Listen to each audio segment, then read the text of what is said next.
भगवान गणेश प्रथम पूज्य माने जाते हैं।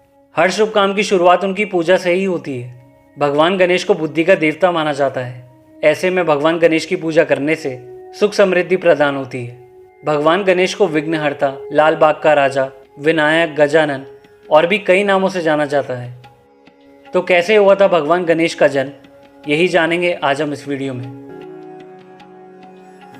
शिव पुराण के अनुसार एक बार माता पार्वती ने स्नान से पहले अपने शरीर पर हल्दी लगाई। उसके बाद जब उन्होंने हल्दी उतारी तो उससे एक पुतला बनाया।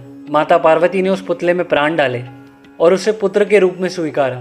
माता पार्वती ने अपने पुत्र का नाम विनायक रखा। फिर माता पार्वती ने कहा, पुत्र विनायक, मैं स्नान गृह में स्नान करने जा रही हूँ। तुम द्वार पर बैठ जाओ और जब तक मैं ना कहूँ तब तक किसी को भी अंदर मत आने देना। फिर गणेश जी बोले, जैसा आप कहें माते, जब तक आप नहीं कहेंगी मैं किसी को भी अंदर नहीं आने दूंगा। आप निश्चित होकर स्नान करें। उसके बाद माँ पार्वती स्नान करने चली गई और भगवान गणेश द्वारपाल बनकर द्वार पर पहरा देने लगे। कुछ समय बाद भगवान शिव वहां पहुंचे और भगवान गणेश ने उन्हें द्वार पर ही रोक लिया और कहा, क्षमा कीजिए प्रभु, आप अंदर नहीं जा सकते।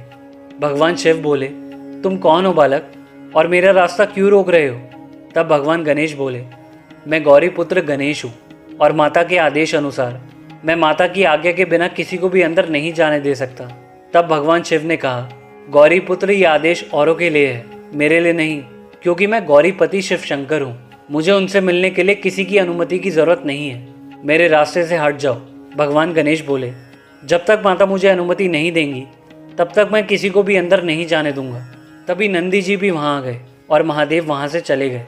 फिर नंदी जी ने गणेश जी को समझाया और कहा कि आप महादेव को रोककर उनका अपमान कर रहे हैं। आप महादेव का गुस्सा नहीं जानते। हमें पता है कि कितना विनाशक होता है उनका गुस्सा। नंदी जी ने हर तरह से गणेश जी को समझाने की कोशिश की, पर वो नहीं माने। गणेश जी उन्हीं से युद्ध करने लगे। उसके बाद नंदी जी भगवान शिव के पास पहुंचे और कहा, प्रभु विनायक ने हमारी एक बात नहीं सुनी। हमने उन्हें समझाने की कोशिश की पर वो सुनने को तैयार ही नहीं है। फिर महादेव ने गणेश जी को हटाने के लिए अपने गण भेजे। वो गण भी भगवान गणेश का सामना नहीं कर पाए। देवताओं ने भी भगवान गणेश को समझाने की कोशिश की पर उन्होंने देवताओं का भी अपमान किया और किसी के भी समझाने का उन पर कोई असर नहीं हुआ। ऐसे में भगवान शंकर बहुत ज्यादा क्रोधित हो गए और क्रोध में आकर भगवान शिव ने अपने त्रिशूल से गणेश जी का सर धड़ से अलग कर दिया। जब माता पार्वती ने गणेश जी का धड़ देखा तो वो रोने लगी। सभी देवगण हैरान थे। माँ पार्वती बोली, ये आपने क्या किया स्वामी? क्रोध में आकर आपने अपने ही पुत्र का वध कर दिया और सभी देवगण चुपचाप खड़े तमाशा देखते रहे। क्या एक मासूम बालक को हराना इतना जरूरी था?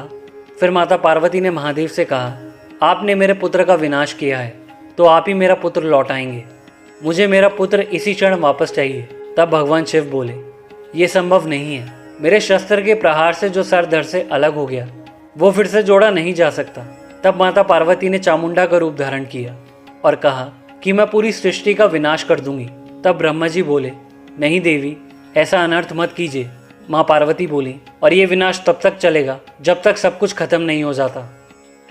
तब महादेव ने कहा, विनायक को उसी पूर्ण रूप में जीवित करना असंभव है।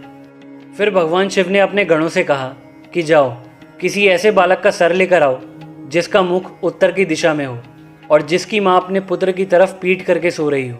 भगवान शिव के गणों ने ऐसा ही किया और खोज में निकल पड़े। तभी भगवान शिव के गणों को जंगल में एक हाथी का बच्चा दिखा जिसका मुख उत्तर की दिशा में था। उसकी माँ उसकी तरफ पीठ करके सो रही थी। भगवान शिव के गण उस हाथी के बच्चे का शीश लेकर कैलाश पहुंचे।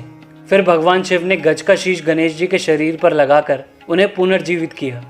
जैसे ही भगवान गणेश पुनर्जीवित हुए, माँ पार्वती की खुशी का ठिकाना नहीं रहा और उन्होंने अपने पुत्र को गले से लगा लिया।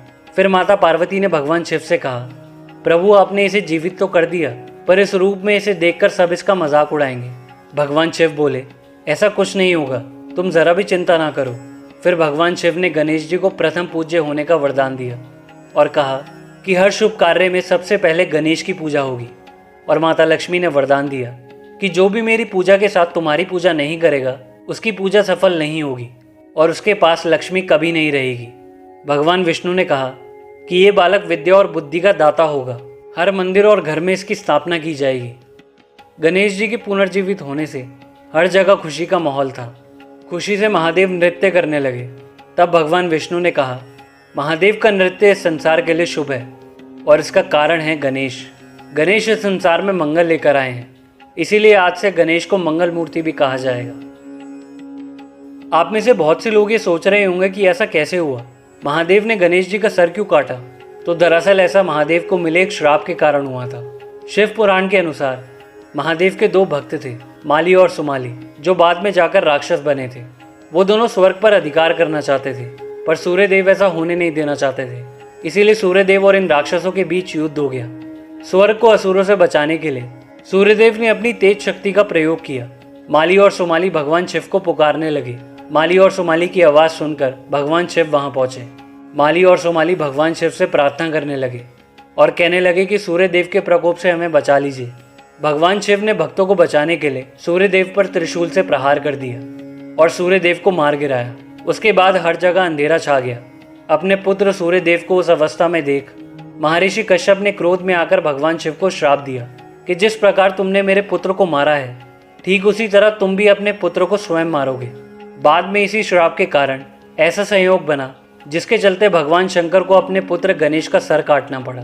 बाद में सभी देवताओं के कहने पर भगवान शिव ने सूर्यदेव को दोबारा जीवन दान दिया।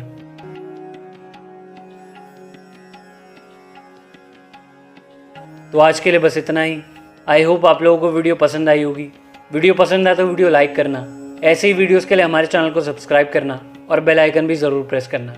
मैं मिलता हूँ आपसे नेक्स्ट वीडियो में। बाय, टेक केयर, जय गणेश, हर हर महादेव।